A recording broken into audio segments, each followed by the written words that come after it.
Saya di sini banyak orang Kristen. Loh, memang harus ada orang Kristen. Karena kalau tidak ada orang Kristen, percuma Allah membuat neraka kalau nggak ada isi. Bapak, Ibu, Saudara yang terkasih di dalam nama Tuhan Yesus Kristus, baru-baru ini saya menonton di YouTube Ustadz Yahya Waloni berkhotbah atau ceramah. Namun saya perhatikan ceramahnya tidak ada data-data yang diambil dari ayat kitabnya. Tapi di situ dikatakan, kalau tidak ada orang kafir, siapa yang menemani iblis di neraka? Itu kata Yahya Waloni. Yahya Waloni mengatakan bahwa orang Kristen adalah orang kafir dan tempatnya adalah di neraka. Benarkah demikian? Kalau menurut saya itu salah besar. Orang Kristen bukanlah orang kafir. Mari kita baca di Bilangan 23 ayatnya yang ke-9. Begini firman Tuhan.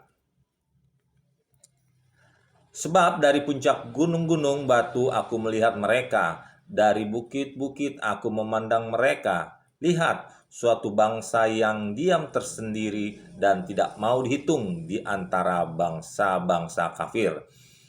Ini adalah kitab yang tertua dalam Taurat.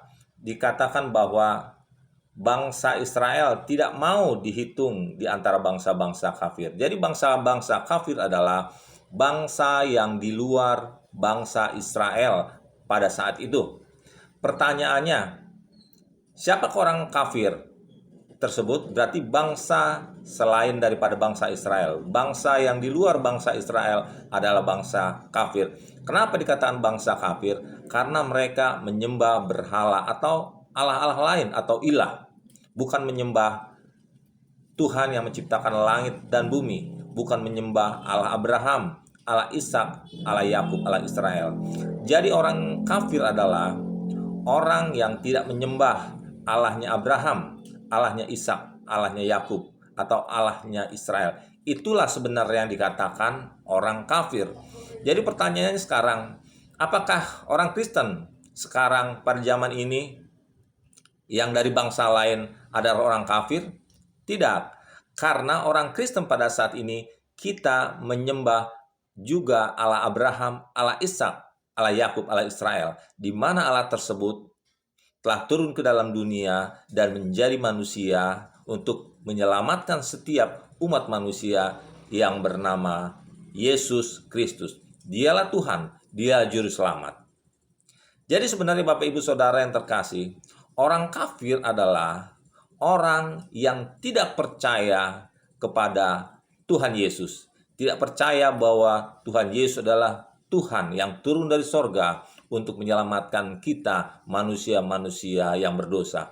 Itulah sebenarnya orang kafir. Jadi orang kafir adalah orang yang tidak percaya kepada Yesus Kristus sebagai Tuhan dan Juru Selamat. Itulah orang kafir. Karena kenapa? Karena mata mereka masih dibutakan, mereka masih tertutup mata hatinya, sehingga mereka tidak mengetahui kebenaran.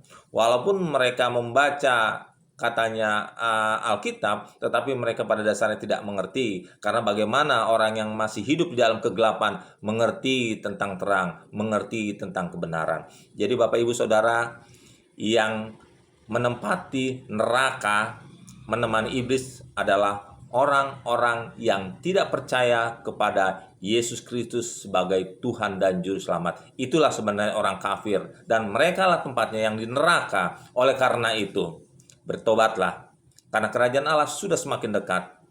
Percayalah kepada Yesus, karena hanya Yesuslah jalan keselamatan dan hidup. Tidak ada jalan lain lagi di dunia ini selain daripada Dia, Yesus Kristus. Dialah satu-satunya Tuhan dan Juru Selamat. Yohanes 14 ayat 6. Akulah jalan kebenaran dan hidup. Tidak ada sampai ke tangan Bapa tanpa melalui aku. Itu perkataan Yesus Kristus yang sangat luar biasa. Tidak ada jalan. Tidak ada jalan lain. Hanya melalui Yesus. Jadi itu Bapak Ibu Saudara ya. Jadi Ustadz Yahya Waloni itu yang mengatakan orang Kristen adalah orang kafir, salah besar. Jadi orang kafir adalah orang yang tidak percaya bahwa Yesus sebagai Tuhan dan Juru Selamat. Dialah Allah Abraham, dialah Allah Ishak, dialah Allah Israel. Dialah Allah yang menjadi manusia, turun dari sorga ke dunia untuk menyelamatkan kita, orang-orang berdosa yang percaya kepadanya. Tuhan memberkati.